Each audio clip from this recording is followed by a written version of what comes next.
Pues, siguiendo con este estudio,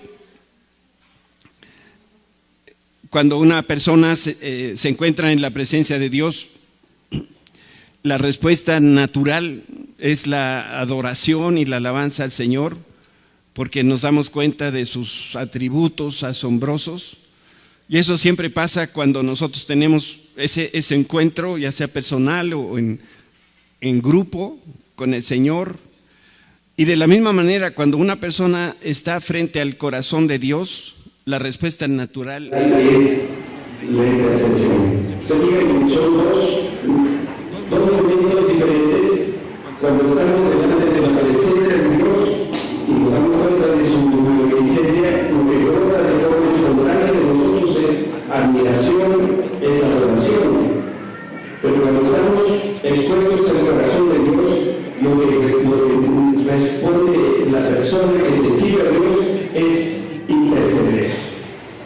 Y a partir de la revelación del corazón de Dios, la oración entonces se convierte en un impulso que está motivado por el Espíritu Santo. Se convierte en una necesidad imperiosa que reconoce que cualquier retraso en la intercesión pudiera traer repercusiones. Y entonces la persona que conoce cómo Dios se siente es una persona que busca de inmediato empezar a orar. Y esto fue lo que le sucedió a Abraham cuando él conoció lo que Dios iba a hacer con Sodoma y Gomorra, cuando conoció cómo Dios se sentía por lo que iba a hacer por Sodoma y Gomorra, e inmediatamente oró a favor de estos dos pueblos, de estas dos ciudades que vivían en inmoralidad.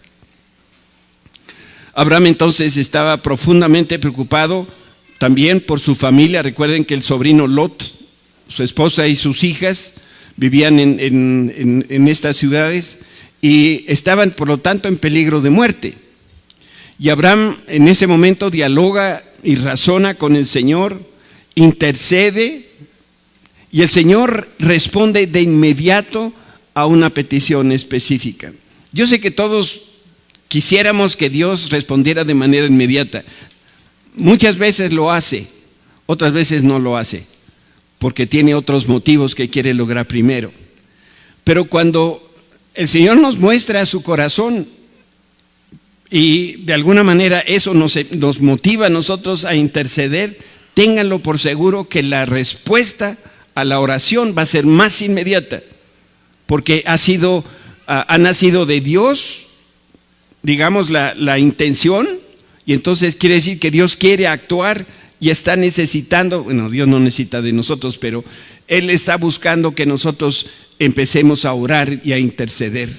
¿Y qué fue lo que pasó en ese incidente de Abraham con el Señor? En ese momento el amigo de Dios recibió revelación. Dios le dijo: voy a destruir las ciudades de Sodoma y Gomorra, y Dios lo convirtió en un colaborador. Te muestro esto para decirte lo que voy a hacer. Y el Espíritu Santo mueve en Abraham entonces el deseo de orar a favor de las ciudades de Sodoma y Gomorra.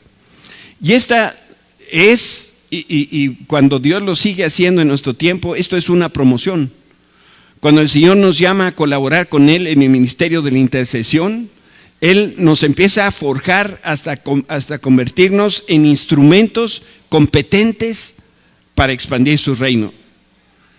Y lo más hermoso es que en estos casos es el Señor mismo el que toma la iniciativa. Él es el que está empujándonos a que colaboramos con Él en la oración. Y este es un ministerio que muchas veces no se valora, no se aprecia, pero es un ministerio que hoy en día tiene el Señor Jesucristo después de haber resucitado, y es un llamado que el Señor hace a todos aquellos que podemos llamarnos o podemos considerarnos amigos de Dios. Yo les pido que abran su Biblia conmigo en Hebreos 7:22.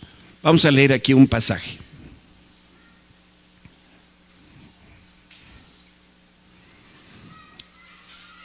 Hebreos 7:22.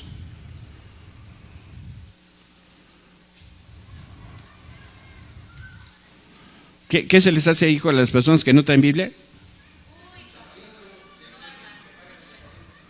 ¿Y si son de la alabanza?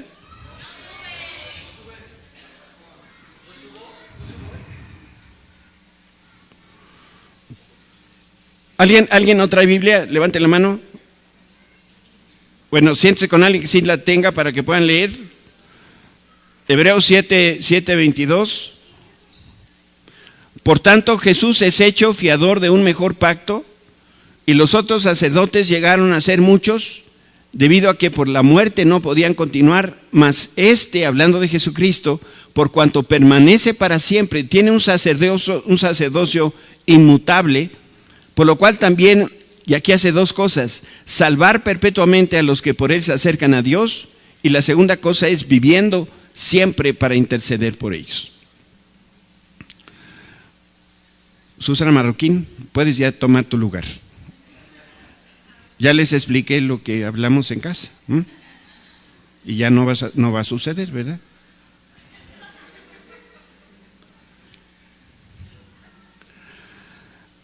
En la medida que crece esa relación de amor con Dios, se va desarrollando en sus amigos una vida de mayor intercesión.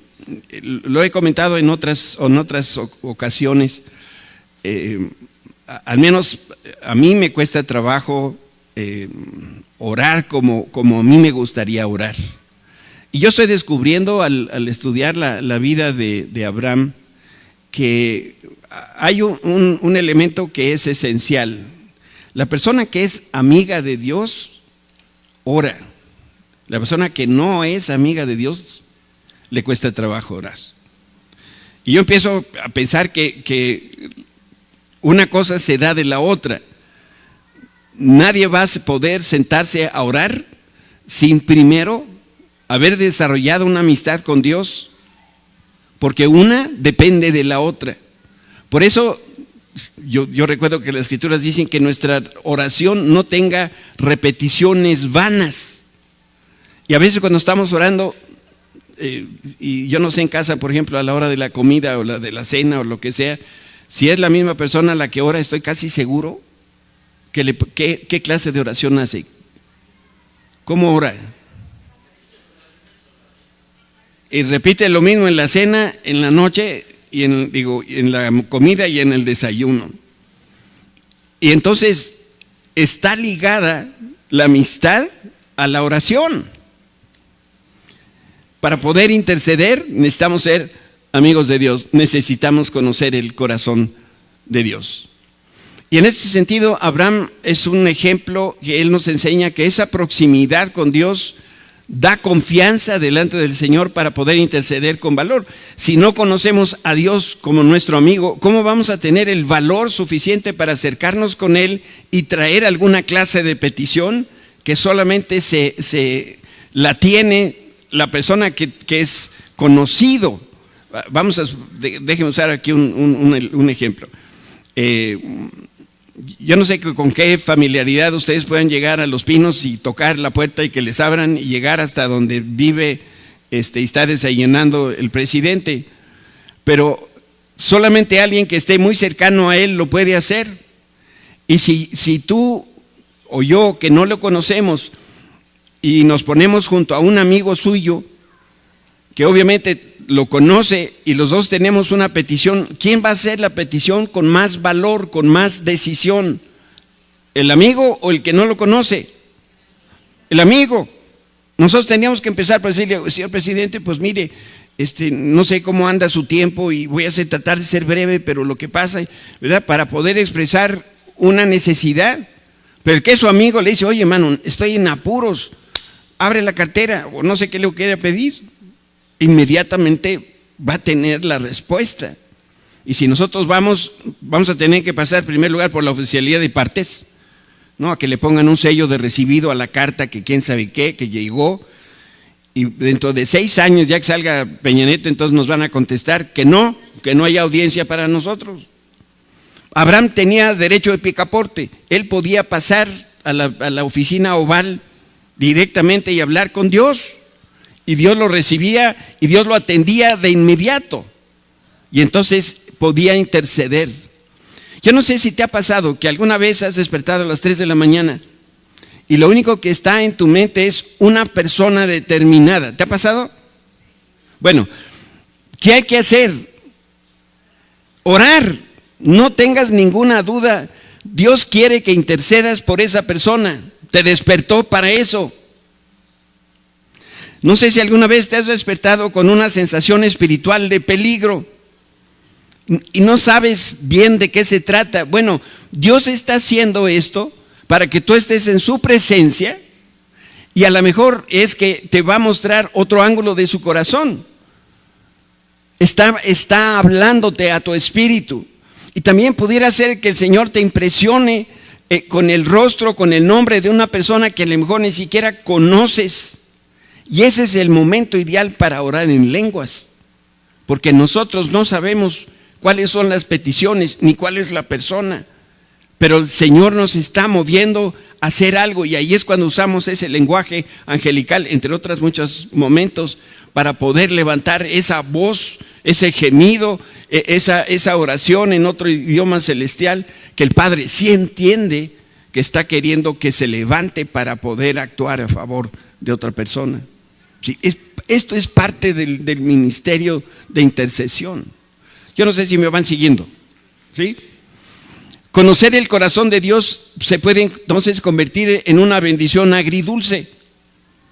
Nos alegra, nos honra el Señor con ser sus colaboradores, pero también nos carga con dolor. Pone un dolor en el alma que nos estremece, que nos hace sentir inútiles, incapaces. Algo Dios nos está diciendo, y a veces le decimos: Señor, ¿qué quieres que haga? Y Dios está diciendo, ¿qué nos estará diciendo? Pues acércate. Yo no te voy a estar gritando, ven. Necesitas oír mi corazón. Necesito decirte para qué te tengo en este momento determinado. La persona que está cerca del Señor ve y escucha las cosas de Dios que otros no ven ni escuchan. Yo no sé, por ejemplo, ¿cómo es tu paladar? ¿Tienes paladar de gourmet? ¿O comes tachuelas y clavos? Pero miren, esa gente que come, cena y desayuna quesadillas, digo, si tú le traes unas lengüitas de codorniz al mojo de ajo, no lo va a apreciar. ¿Quiénes cenan quesadillas todas las noches?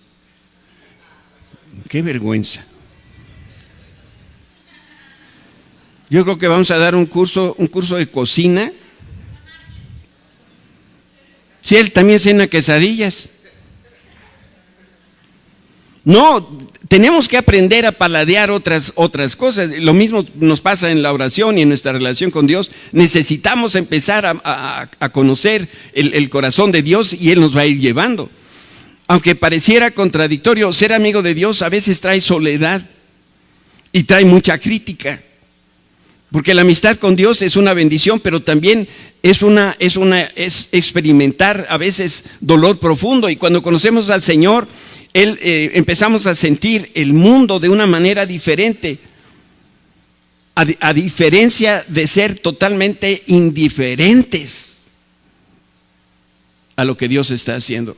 Salíamos esta mañana camino para acá, y en la callecita que da, aquí cerquita, había una patrulla y tenían a un muchacho, lo estaban cateando.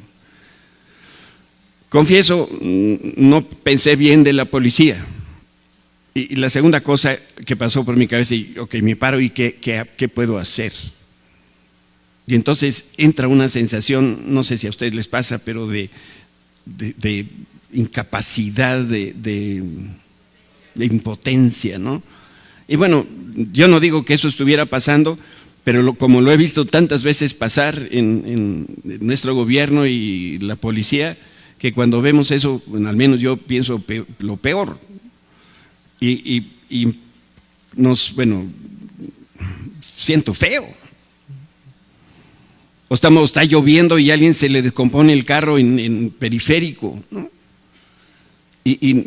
¿Qué haces? Digo, yo me puedo parar, pero será para abrazar a la persona, porque no puedo ayudar. qué impotentes nos sentimos, ¿no? En muchas de estas instancias. Este es un ángulo diferente que aprendemos de la vida de Abraham. Cuando nosotros leemos Génesis, los capítulos 18 y 19, ahí está la historia de la destrucción de Sodoma y Gomorra. Ahí encontramos también la intercesión de Abraham. Y también vemos la misericordia de Dios para librar a Lot y a sus 2 hijas. Y la señora de Lot, ¿qué le pasó? Se convirtió en una estatua de sal. ¿Por qué?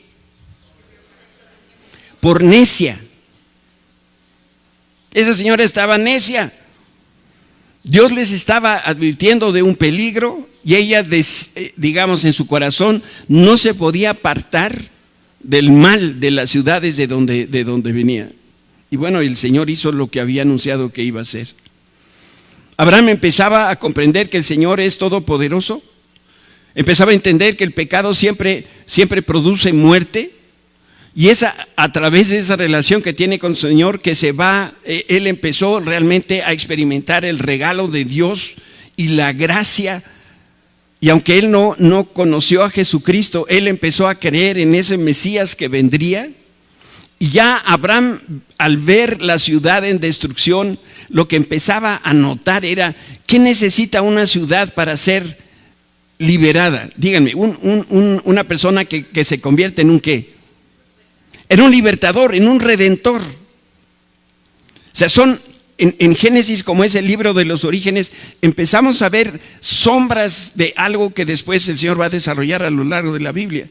Pero ya tenemos aquí en Sodoma y Gomorra un ejemplo de la condición del mundo, un ejemplo de hombres como Abraham intercediendo a favor de aquellos que viven en pecado.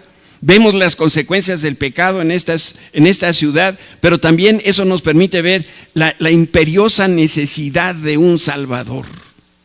Y entonces Abraham empezaba a entender la relación del pacto con Dios, la salvación y ahora la esencia de su vida.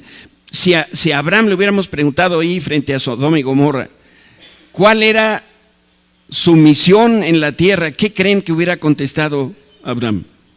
¿Qué hubiera dicho? ¿Para qué Dios tenía a Abraham aquí en este momento? Como Moisés, para ser un libertador.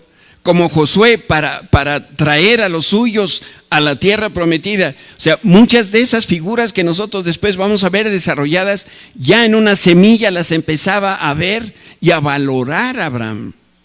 Por eso entendemos que, como dice en Hebreos, la fe de Abraham le fue tomada por justicia. Justicia en estos términos significa salvación. Ya la fe que tenía en Dios era una fe salvadora, ya empezaba a ver ese dibujo del Salvador. Y cualquier persona que entra en el pacto con el Señor ve lo que los demás no ven, escucha lo que los demás no escuchan, y en su espíritu empieza a conocer lo que muy pocos conocen. Pero esto no puede suceder lejos. Esto tiene que suceder siempre en la cercanía con el Señor. Y esto mismo fue lo que les enseñó Jesús a sus discípulos. Si vamos juntos a Mateo 13, a partir del versículo 11.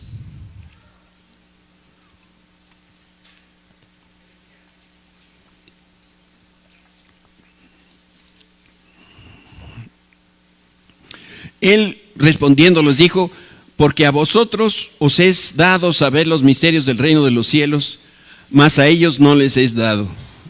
Porque cualquiera que tiene se le dará y tendrá más, pero el que no tiene, aún lo que tiene le será quitado. Por eso les habló por parábolas, porque viendo no ven y oyendo no oyen ni entienden, de manera que se cumple en ellos la profecía de Isaías que dijo: de oído oiréis y no entendéis, y viendo veréis y no percibiréis. ¿De quién se acuerdan? ¿De qué otro personaje en la Biblia? De Job, que decía: de oídas te había conocido, pero ahora ya te conozco personalmente, porque el corazón de este pueblo se ha engrosado y con los oídos oyen pensamientos, te oyen pesadamente, y han cerrado sus ojos para que no vean con los ojos y oigan con los oídos y con el corazón entiendan y se conviertan y yo los sane. Pero bienaventurados vuestros ojos porque ven y vuestros oídos porque oyen, porque de cierto os digo que muchos profetas y justos desearon ver lo que veis y no lo vieron, y oír lo que oís y no lo oyeron. Nosotros somos muy privilegiados, porque escuchamos lo que la mayoría de la gente no escucha y vemos lo que la mayoría de la gente no escucha. Y dentro de nosotros, unos poquitos, porque los demás luego somos flojos, no somos, empiezan a ver y a conocer el corazón de Dios, que es otra dimensión más en nuestra relación con el Señor. Cuando recordamos esa experiencia de Abraham en relación con Sodoma y Gomorra, tenemos que temblar delante de Dios, porque Dios es 3 veces santo, porque el Señor toma muy en serio el pecado, nosotros no. Y Él abre su corazón, revela sus más íntimos secretos para que tú y yo podamos interceder por otros. ¿Para qué otro propósito Dios nos hablaría y nos mostraría su corazón? Los amigos de Dios son al mismo tiempo sus misioneros para alcanzar al mundo. Son esas personas que sienten lo que Dios siente, y la intercesión es un llamado de Dios. Déjame decirte algo, y sin el afán de ser grosero: ser llamado es opuesto a ofrecerse a un trabajo. Son 2 cosas bien diferentes. Hay personas que sirven al Señor porque ven una necesidad.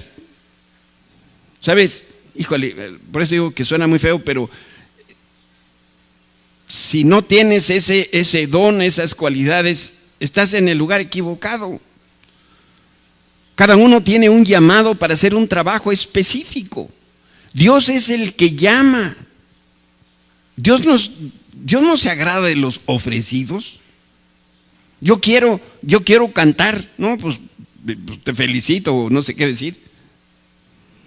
Es que Dios es el que llama para que cantes. Algunas veces como pastor me critica porque alguien me dice: pero pastor, tengo tanto tiempo en la congregación y no hago nada. Y le digo: y bueno, ¿cuál es el problema? Pues, ¿en qué te ayudo? Y yo le pregunto: ¿cuál es tu don? Y entonces ahí se le pone un signo de interrogación así grandote. No, pues eso sí no sé. Pues, ¿a poco ustedes cuando hacen una solicitud de empleo dicen: estoy dispuesto a trabajar como de lo que sea? Así se llena una solicitud. No, te piden que llenes qué puesto, ¿verdad? Y luego qué cualidades tienes para poder realizar ese puesto. Pues si eso es en el mundo, pues imagínense en el reino de Dios, pues con mayor razón.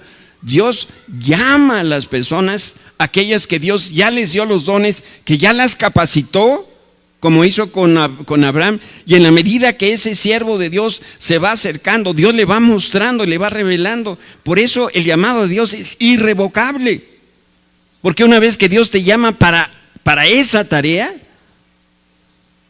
entonces el Señor te va a respaldar. Me dirijo a los varones. En tu casa, ¿tú sabes poner un taquete?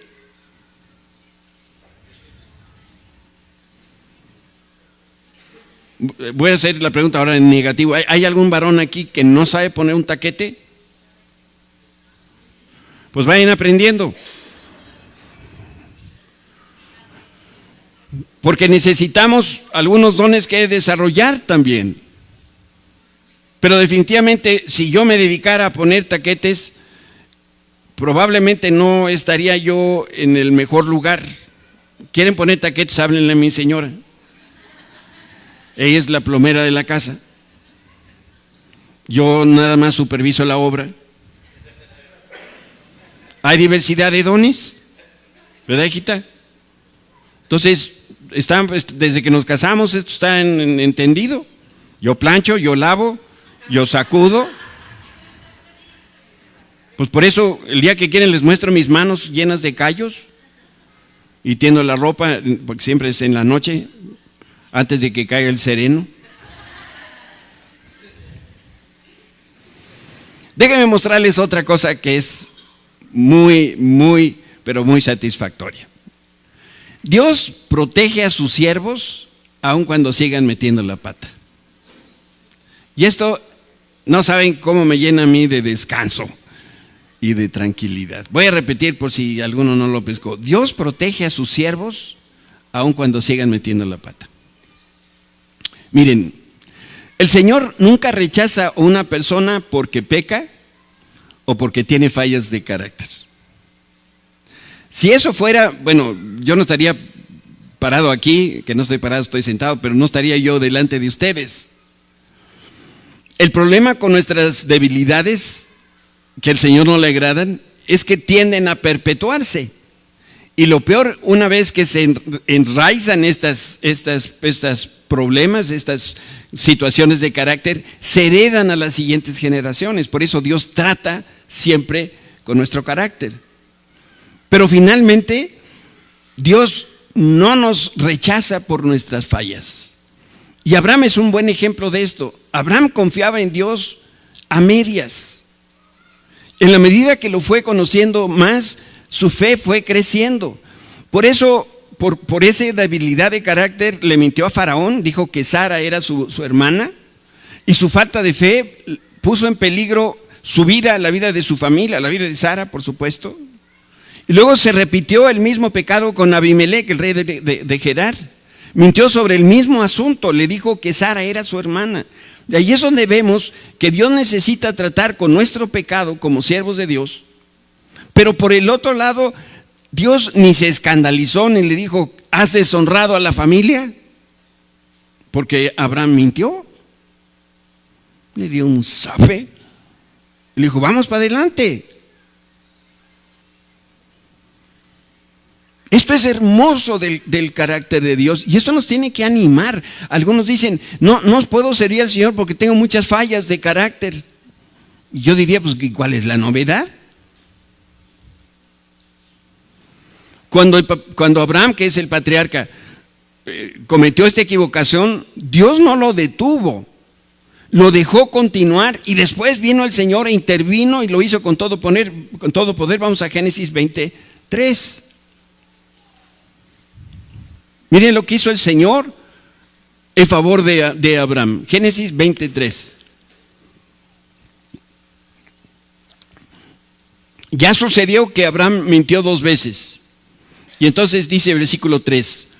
Pero Dios vino a Abimelec en sueños de noche y le dijo, he aquí muerto eres a causa de la mujer que has tomado, la cual es casada con marido.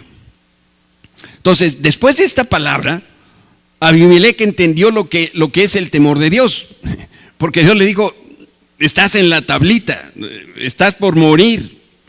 Y el rey en ese momento respondió con horror y le explicó al Señor la motivación de su corazón. Versículo 5. No me dijo él, este es Abimelec contestándole a Dios, no me dijo él, mi hermana es, y ella también dijo, es mi hermano. Con sencillez de mi corazón y con limpieza de mis manos he hecho esto. Y la respuesta de Dios revela de su carácter, revela de esa relación que tenía con Abraham. Y el Señor dejó en claro que él conocía la intención del corazón de Abimelec. Miren lo que dice el versículo 6. El dijo Dios en sueños, yo también sé, y hay 3 cosas que le menciona Dios que conoce. Número 1, con integridad de tu corazón has hecho esto. Número 2, yo también te detuve de pecar contra ti, porque si hubiera querido te hubiera dejado y entonces te hubieras muerto. Y la tercera cosa dice, no te permití que la tocaras. Y aquí yo veo una verdad verdaderamente asombrosa. ¿Saben? Dios responde más a nuestro corazón que a nuestros hechos. Y yo diría, gracias a Dios. Por supuesto que el Señor, mande. No, ya no lo puedo repetir. Dios responde más a nuestro corazón que a nuestros hechos, que a nuestras acciones. Pero no se nos olvide que Dios también está esperando actos, acciones, porque Él es un buen administrador, nos ha dado talentos y espera que le entreguemos cuando menos al 100 por 1, ¿verdad? No al 60 y al 30%. Y la otra cosa que vemos aquí es que si tú tienes un corazón para Dios, Dios te va a revelar su corazón y te va a transformar de una manera total, completa. ¿Cómo explicar esto? Dios es perfecto. Dios tiene todo el control en su mano. El Señor no está buscando siervos perfectos porque sabe que no hay. Entonces el Señor nos hace un llamado y nos dice: ven, yo te quiero como colaborador, ven, yo te quiero hacer mi amigo, acércate a mí. Y entonces nosotros nos acercamos con temor porque decimos: ay Señor, es que yo tengo tantas fallas y yo no conozco la Biblia y yo he cometido tantos errores. Y Dios está diciendo: mira, si yo te creé y yo conozco todas las cosas, yo sé cómo eres. Y porque eres así, yo te estoy llamando, no me des excusas, ven. Y en la medida que nos vamos acercando al Señor, es su presencia la que nos va cambiando, no nosotros. Y entonces el Señor nos empieza a revelar más y más y más. Y un día dice: ya estamos tan cerca que ahora voy a pasar a otra fase. Te voy a abrir mi corazón para que conozcas cómo siento. Y entonces el Señor nos está dando una promoción, nos está llevando a otro sitio para poder interceder.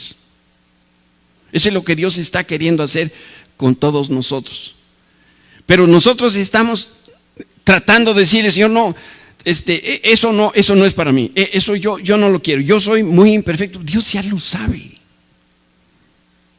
Pero el Señor de cualquier manera nos está llamando, nos está haciendo una invitación, porque en primer lugar Él quiere que todos nosotros seamos sus amigos. Esto es maravilloso.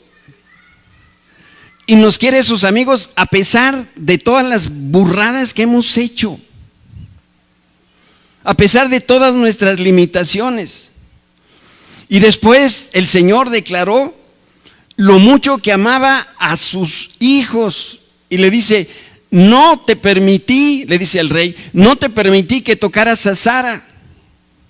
Y esta es otra de esas promesas bellísimas de parte de Dios, porque esto es parte del pacto de Dios. Ay de aquel que toca a uno de sus hijos, porque está tocando a Dios mismo. Y yo impedí que tocaras a mi hija Sara, y cuidado alguien toque a Sarita. Pero igual está diciendo: y cuidado con alguien que toque a Marcos y los pelos de Marcos.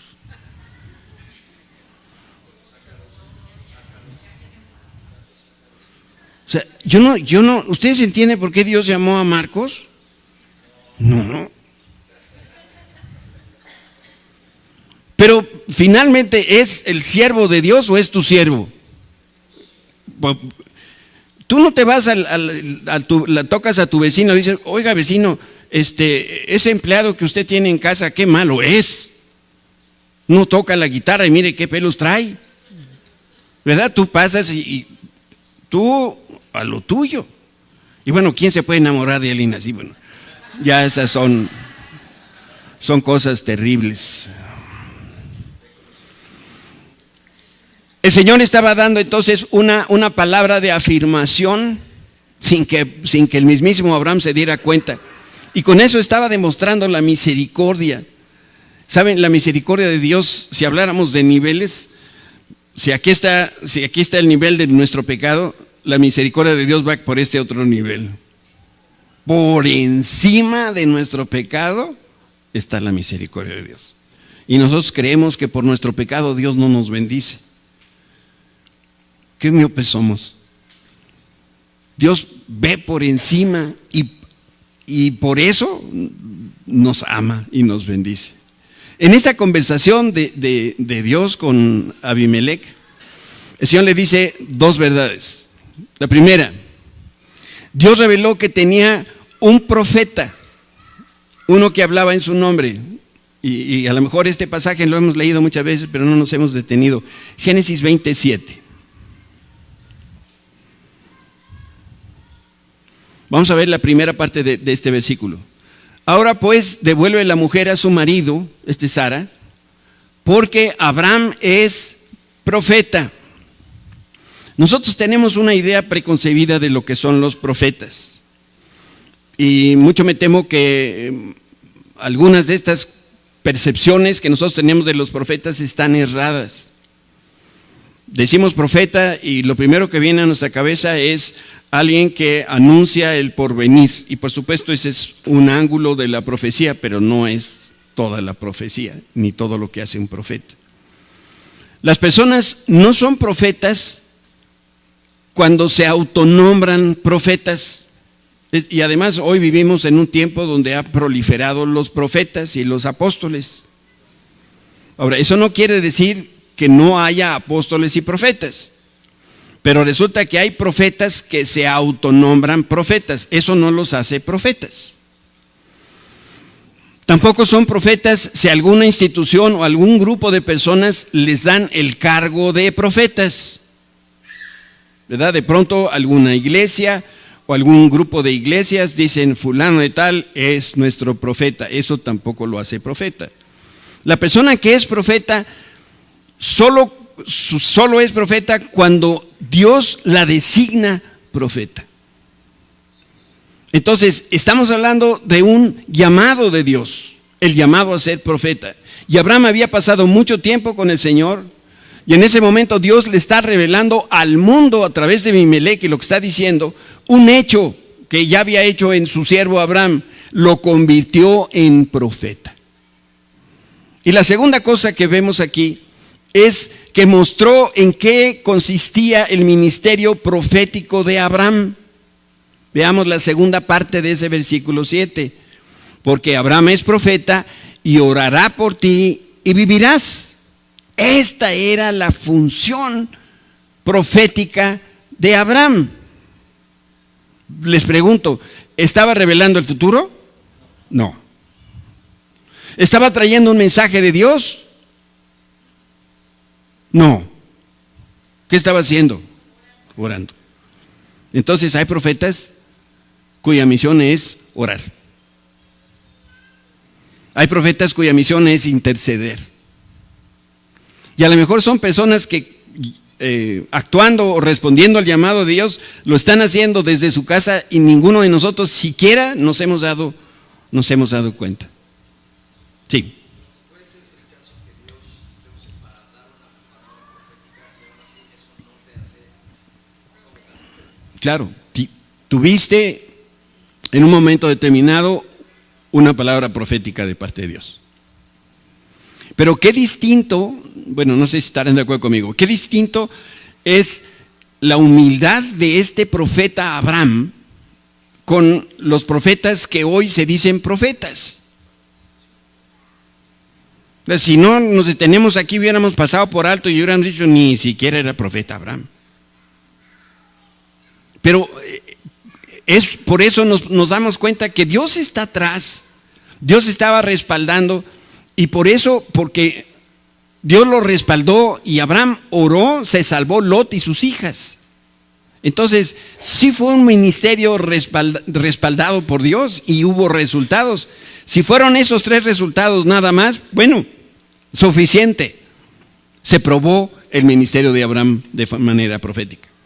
Entonces, nuevamente, vemos la mano de Dios modelando a Abraham para que llegara el día en que pudiera orar a favor de Sodoma y Gomorra. Y este hecho era crucial para Abimelec, porque de esta manera se salvó él y su familia. ¿Y qué más pasó? ¿Se acuerdan con la familia de Abimelec?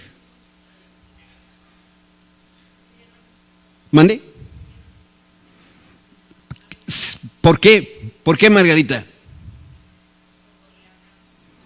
Oró por ellos y sanó esas personas de esa familia de Abimelec, porque había sido castigada, no tenía familia. Y ahora ora Abraham por ellos y esa familia nuevamente puede tener hijos. Y también era crucial esto para Abraham porque se estaba confirmando esta relación con Dios, la cercanía que lo obligaba ahora a tener una mayor obediencia de Abraham para con el Señor. Saben, Dios no encarga un ministerio de intercesión sin antes haber moldeado el carácter del ministro y saber que puede confiar en él. Dios no va a depositar un trabajo en alguien que no lo va a hacer. Miren, ¿cuánto tiempo llevamos estudiando la vida de Abraham? Llevamos 6 meses con Abraham. Ok. ¿Cuántos libros completos? Bueno, para que ustedes puedan levantar la mano. ¿Alguien aquí ha leído ya en lo que va del año 5 libros completos desde el principio hasta el final? 5 libros completos. Nos iban a leer, leyeron Jonás y Pedro, ¿no? No. Un libro, si es la Biblia está bien, cuéntenlo como un libro que ya leyeron este año. ¿Quién ha leído 5 libros de tapa a tapa este año? Este año, esto es lo que vamos del año. 5 aunque sean selecciones del Reader's Digest, hombre.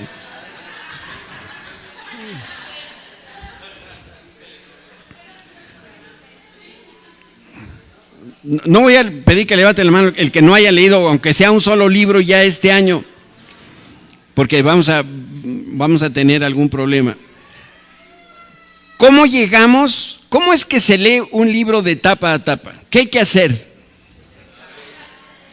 Se necesita consistencia, ¿no? Conozco algunos que empiezan a leerle acá y luego se van al final. Y entonces se imaginan lo de en medio, dicen, ya lo leí. Ahorita me acordaba cuando había clase de literatura en la prepa, entonces nos íbamos al cine a ver la obra, ¿no? El Quijote, entonces nos íbamos o comprábamos o veíamos el cine, y pues no es lo mismo, ¿verdad?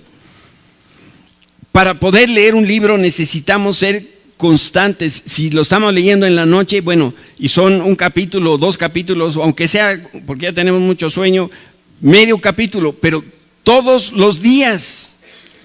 Cuando nos damos de vacaciones, por ahí decimos, ok, ya estoy no sé qué, o me voy fuera, es muy difícil regresar a donde estábamos. Ahora voy a hacer una pregunta. ¿Cuántos de ustedes tienen más de 20 libros medios leídos? Pues quiero decirles que ustedes jamás los van a terminar. Eso es profético, así se van a quedar. Porque no son consistentes. Estamos hablando de las otras personas, no de mí. Ya se me... Oye, no vamos otra vez a lo mismo del domingo pasado.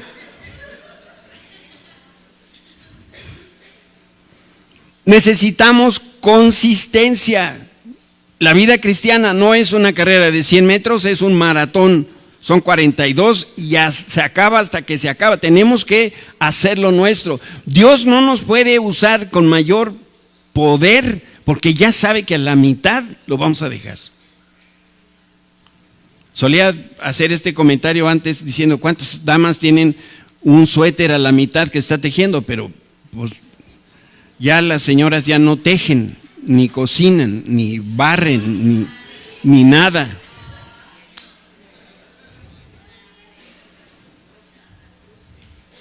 Rosy, Irene, ¿tú tejes?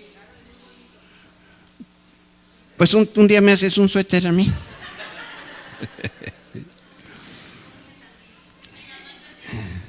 Sí, pero no está para defenderse, entonces ni modo. Desde que Dios llamó a Abraham, le dijo lo que iba a hacer con él. Lo haría su siervo, su amigo, su profeta, y le iba a dar un trabajo de intercesión. ¿Saben ustedes que este incidente de Abimelech es la última vez que en la Biblia se menciona que Abraham cometió un pecado? Si lo cometió o no, no lo sabemos, pero no me extrañaría que llegó a otro estado espiritual también Abraham. O sea, como dice la Escritura, nosotros vamos de victoria en victoria. Entonces llegó un día donde ya la Biblia no registra ninguna cosa más, ningún tropiezo de Abraham. Sin embargo, el pecado de la mentira se repitió en su hijo Isaac y en su nieto Jacob. O sea, evidentemente Dios tenía una buena razón para tratar con Abraham, para que sacara eso de su vida. Y qué reconfortante por otro lado es saber que cada vez que fallamos, como lo hizo Abraham, también nosotros experimentamos que nadie le gana al Señor en misericordia y en gracia. Por eso dice la Biblia que el que más se le ha perdonado, más ha apreciado la gracia de Dios. A cada uno de los patriarcas que fueron desconfiados y mentirosos, a todos ellos el Señor los restauró totalmente y cambió sus debilidades en fortalezas. Y por el otro lado, a todos los herederos de la promesa de Abraham, Dios quiere hacerlos hombres y mujeres poderosos. Por eso nosotros tenemos que aprender en cabeza ajena aquí con Abraham. Las decisiones que nosotros tomamos lejos de la palabra de Dios pueden traer consecuencias muy negativas, incluso algunas de ellas pueden llegar a ser mortales. Así le sucedió a Gerar, al rey de Gerar, así le sucedió a Abraham y a su familia. Y por eso hoy en día yo creo que la mayoría de los cristianos no está viviendo suficientemente cerca de Dios. Y por eso no se da cuenta de las terribles consecuencias que acarrean a sus vidas y las vidas de las personas que los rodean. Si tú quieres hacer algo a favor de tu familia, y me refiero a tu familia inmediata, a tus hijos y luego a tus nietos y bisnietos, lo mejor que tú puedes hacer es acercarte al Señor. Cuando tú te acercas a Él, el cambio que Él hace en ti es el mejor regalo y la mejor bendición que después vas a poder heredar a los tuyos. Dios es santo, Él es justo y Dios no puede habitar en medio de la inmoralidad. Pero por el otro lado, el Señor no se asusta cuando nosotros nos equivocamos, ni saca el cinturón para cuerearnos. El Señor sí nos corrige, sí nos disciplina, pero va dada con misericordia y amor. Su presencia, por eso en la vida de los creyentes es poderosa. Pero la distancia del Señor, cuando nos alejamos, eso trae destrucción. Por eso cuando alguien está mal en su relación con Dios, lo primero que hace regularmente se aparta de la iglesia. Y no quiero decir que los que no están aquí es porque andan pecando. A lo mejor 2 o 3 sí, amigos de Quique o algo. Pero finalmente lo que pasa es que nos sentimos señalados, sentimos que se nos nota el pecado o no sé qué cosa y nos apartamos de Dios. Y eso es una trampa del diablo. Al revés, cada vez que nosotros caemos, vaya, como lo hizo el hijo pródigo, levántate aún en medio de esto que está sucio y acércate al Señor. Abraham experimentó el impacto de estar cerca de Dios. Vean lo que dice Génesis 20:17. Entonces Abraham oró a Dios y Dios sanó a Abimelech y a su mujer y a sus siervas y tuvieron hijos. Yo estoy seguro que después de esta vivencia, ese hombre ya de edad tuvo un entendimiento nuevo y profundo de quién era él con respecto a Dios. Y nada más de acercarse él a Dios, por decirlo de alguna manera, alrededor suyo emanaba sanidad y gracia de parte de Dios. Creo que una de las características de nuestro tiempo es que las personas cristianas y no cristianas se sienten muy impulsadas a buscar y seguir al mundo. Sodoma y Gomorra es un cuadro del mundo. Es ahí donde nosotros habitamos. Yo te quiero retar esta mañana. ¿Le perteneces tú al mundo o realmente le perteneces a Dios? Si nosotros nos comparamos con el mundo, a lo mejor hasta nos vemos bien. Yo recuerdo en la iglesia de mis padres, siendo joven, yo escuchaba con insistencia, es que el cristiano tiene que ser diferente. Y yo decía para mis adentros, ¿y por qué? ¿Cuál es la necesidad? Yo estoy bien. Mis amigos en la escuela me quieren bien. Y no entendía realmente lo que el mensaje trataba de ser. Pero es que Sodoma y Gomorra es muy atractivo. ¿Saben? Si el pecado no fuera sabroso, no lo cometeríamos. Si el pecado supiera como a leche tibia, bueno, a leche caliente. ¿A alguien le gusta la leche caliente? Ustedes están inmunes al pecado, qué bárbaros. Es horrible la leche caliente. O chayotes. Qué cosa tan espantosa. Te quiero decir, y con esto termino, nosotros somos salvos porque Dios nos ama. Y el Señor nos tiene aquí para usarnos como misioneros en el mundo. Debemos estar pendientes de la voz de Dios que nos está invitando a orar. Debemos estar pendientes de conocer el corazón de Dios para poder sentir lo que Él está sintiendo. Que Dios los bendiga. Muchas gracias por estar aquí esta mañana.